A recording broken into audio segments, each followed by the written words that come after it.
Mr. Chairman, I'm grateful to you for this opportunity. I'm grateful to the Honorable Finance Minister for being present here when I have an opportunity to speak on the budget. I will be very brief. Let me first recall last year. Dr. Arvind Subramanian, who had just demitted office as Chief Economic Advisor, said pre-COVID, pre-budget, that the economy was in the intensive care unit.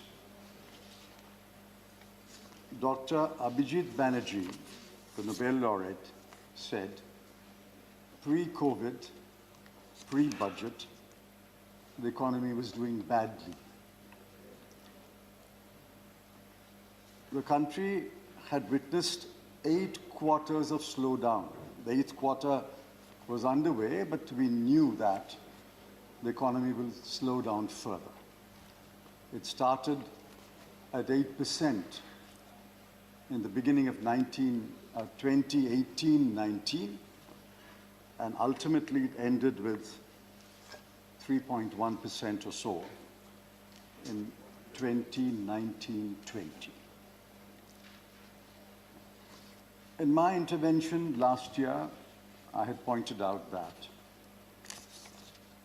the government was in denial.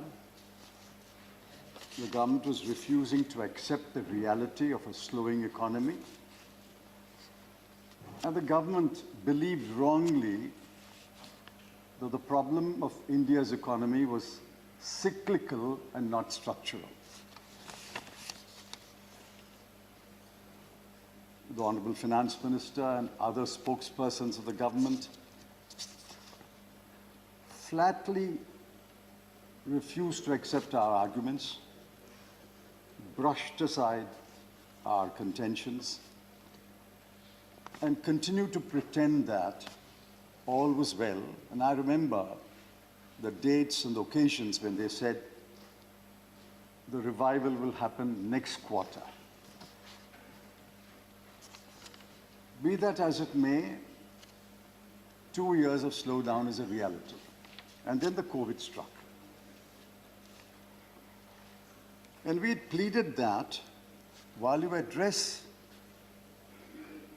the basic issues that are afflicting the economy, please do 2 things. One, transfer money to the poor people. Do a cash transfer. Secondly, use your mountains of food grain to give free rations to poor people. Even this morning, a distinguished economist has said, whatever may be said about the budget of 2021-22, it fails on the fact that even a small amount of cash transfer is not being given to the poor, and the rations are not being continued for the poor. Be that as it may, sir, this government continues to believe that supply-side responses will turn the economy around. I think there are 5 fingers on one hand. I can count who are those supply-side theorists. One is the Honorable Finance Minister herself. The other is the Chief Economic Advisor. The third is the distinguished economist who presides over the Niti Aayog. And the fourth is the Honorable Prime Minister's speechwriter. And I'm still looking for the 5th who wants to be counted on that side. Every economist in the world has said we have to stimulate demand. And the best way to stimulate demand is to put money in the hands of the people. This government has failed on that account. I repeat the charge. You are still not learning the lessons of the last 36 months. And I'm afraid as a result of your not learning the lessons, another 12 months will be lost while the poor will suffer and suffer greatly. Sir, in 2004-05, in constant prices, the GDP was about 32.42 lakh crore. I'll leave the decimals out. Let's take us 32 lakh crore. In 2013-14, when the UPA demitted office, it was 105 lakh crore. A little more than 3 times. Since then, what has happened? In 2017-18, it was 131 lakh crore. 2018-19, it crept up to 139 lakh crore. In 2019-20, it was a slower crawl to 145 lakh crore. And in 2020-21, the year that is about to end, the first half was about 60 lakh crore, and the year may end with about 130 lakh crore, which means we are back to where we are in 2017-18. 3 years of incompetent economic management, and the Honorable Finance Minister took exception to my using the word incompetent. I can't use a harsher word in Parliament. I'm using the mildest word available to me. 3 years of incompetent economic management will mean that at the end of 2021, we will be exactly where we were in 2017-18. Please remember, sir, in the last year, not entirely because of the government, because of the pandemic too, 120 million people lost their jobs. That's 12 crore. 64.7 million dropped out of the labor force. And out of that, 22% are women. Only 1 out of 11 jobs are held by women, but 4 out of 11 who drop out are women. 28 million are today registered in the employment exchanges actively seeking jobs. 35% of MSMEs are closed. Come to Tirupur. Come to my town. Where was this bakery? Closed. Where is this workshop? Closed. Where is this laundry? Closed. The reality is there is no demand in the bulk of India. I'm talking about a relatively advanced state like Tamil Nadu. Imagine what the situation will be in relatively backward states like Bihar, Uttar Pradesh, Orissa. My heart pains for them. I'm not happy they're backward, but it will be worse in those states. Sir, the answer to India's economic situation is to take the advice of well-meaning critics, distinguished Indian economists who may be in India, who may be abroad, and address the structural issues facing the economy and immediately address the needs of the poor people. This is what my colleague Mr. Sibal said yesterday. You have ignored the poor, you have ignored the unemployed, you have ignored those who have lost their jobs and still looking for those jobs. You have ignored the MSMEs which are closed down. You have ignored the jobs that were lost in the closed down MSMEs. If you ignore the bulk of India, who is this budget for? Before I answer the question, who is this budget for, let me give you some numbers.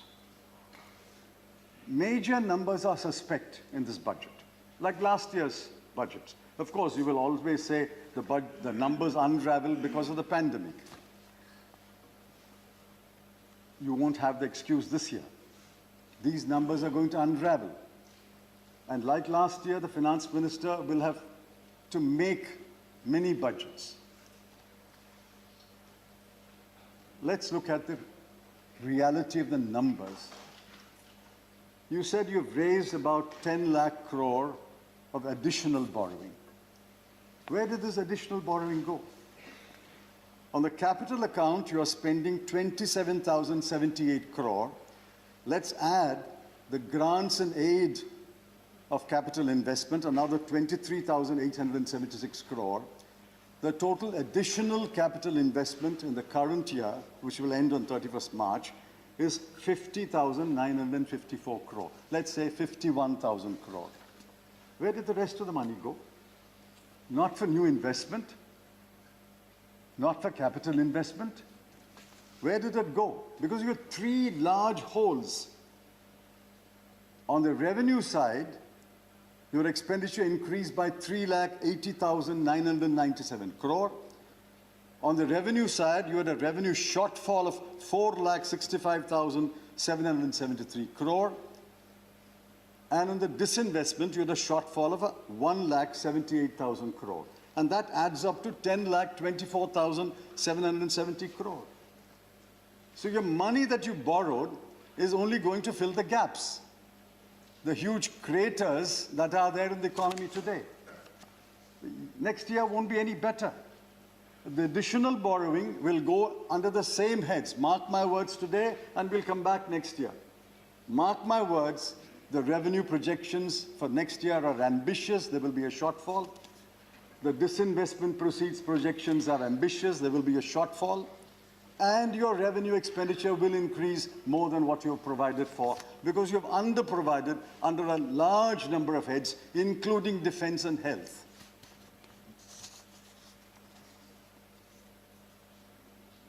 Next year, total expenditure increases by only 32,931 crore. I've complimented you in writing, and I compliment you here. You are spending on capital account an additional 1,15,000 crore.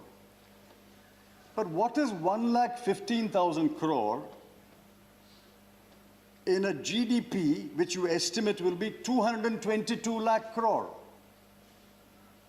Your estimate says your GDP next year will increase by 28 lakh crore, but you are spending an additional only 1 lakh crore on capital account. While I've given you half a compliment, I'm going to have to hold back the other half of the compliment because there's not enough is being spent on capital expenditure. Sir,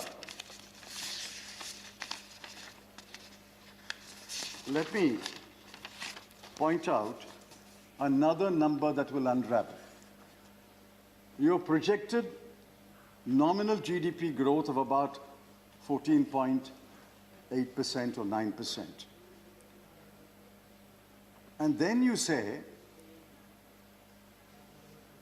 I'll still grow by 11%. The math is bewildering.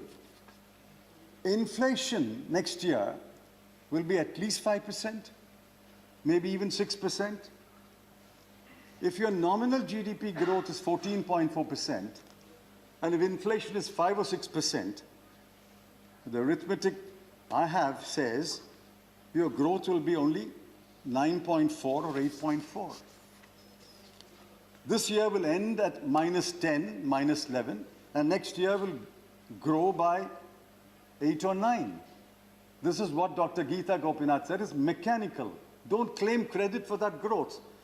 If the decline in the previous year is -10, the mechanical rise will be +8 or +9. So don't go about boasting about these numbers. The real test is, when will you come back to a constant GDP which is higher than your highest, namely 145 lakh crore? I'm afraid it will take you 2 to 3 years, which is why Dr. Gopinath said to reach pre-COVID levels, we'll have to wait until 2025. There are three numbers on which I must comment. One is defense.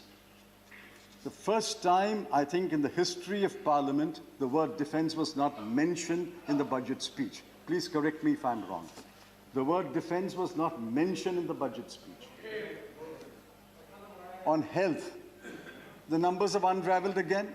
Everybody has blown a hole into the numbers claimed by the finance minister that she had increased health expenditure by an astronomical figure. The budget at a glance, the budget division which prepares the budget at a glance, has blown a hole into that by revealing the true figures, and the true figures are clear on page 10 of a budget at a glance. Health, current year revised estimate is 82,445, and next year is only 74,602. We've actually reduced the allocation for budget according to page 10 of the budget at a glance. And the third is, petrol and diesel prices will not increase because we have reduced the cess and comparably increased the, reduced the excise and comparably increased the cesses. There is a proverb in Tamil, Gettikarar pulugu ettu naalekku. A bluff will only have a short life. The bluff was being called 3 days later. Prices of petrol have increased by 36 paise and 26 paise. And believe me, it will rise again. It will rise again. What you have done by imposing a cess is to deny the state government of their share. So many numbers will unravel. I don't want to alarm or disappoint the Honorable Finance Minister, but I'm afraid many numbers will unravel. Finally, sir, I want to point out what is the text of the speech. The text is prosaic, bureaucratic. What is the pretext of the speech? The pretext is we have a pandemic. Let me tell you, we don't hold you responsible for the pandemic afflicting India, nor do we hold you responsible or give you credit for the pandemic leaving India. The coronavirus came to India and the coronavirus is leaving India.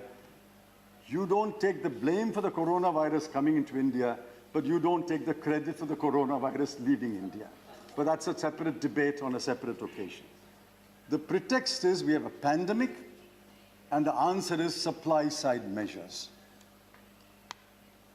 The context is a slowing down economy pushed into a deep recession, minus 10%, thanks to the pandemic and thanks to incompetent economic management.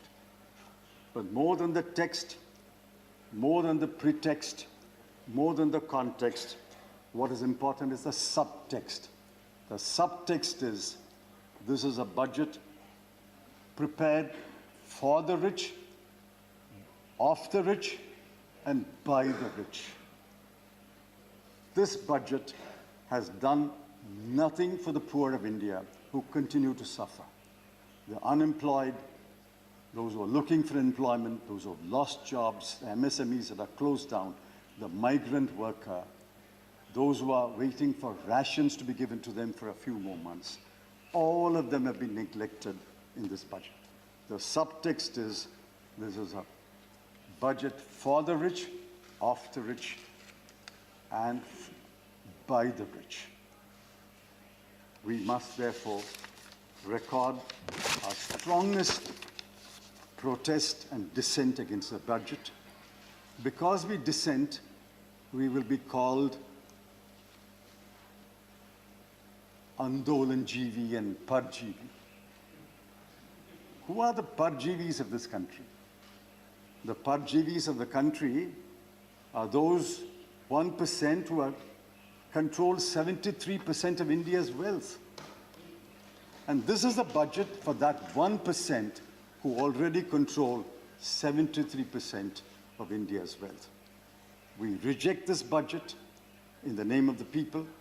We appeal to you to amend this budget and provide cash transfers, rations, and succor to the poor. As long as the poor continue to suffer, you may get away with this kind of budget. But one day or other, the poor will wake up and in a non-violent, peaceful manner, show the government what it has done and what it should have done. I don't know when that will happen, but it will happen because the poor continue to suffer before your budget and after your budget. And therefore, we reject this budget and record our strongest protest against the budget. Thank you. Sri